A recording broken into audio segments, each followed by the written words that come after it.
11వ తారీఖు వరకు అత్యంత వైభవంగా శ్రీ స్వామివారి బ్రహ్మోత్సవాలు నిర్వహించడం జరిగింది.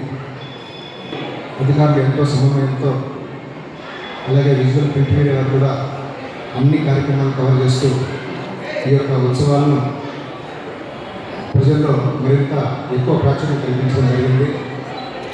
దీనికి అన్నిటికీ ప్రధానంగా స్థానిక శాసనసభ్యులు ఇచ్చిన సహాయ సహకారాలు మరవలేనివి. ఈ సందర్భంగా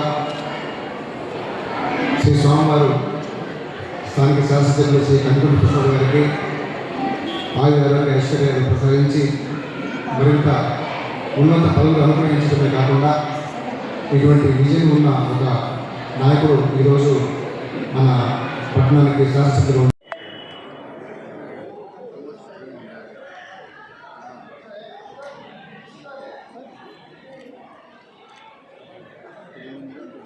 దోపిడీలు రకరకాల దొంగతనాలు జరగకుండా పోలీసు వర్గాలు పనిచేస్తున్నారు. అలాగే ఎప్పుడు కళాకృతులు ఎప్పుడు లైటింగ్స్ ఎప్పటికప్పుడు మన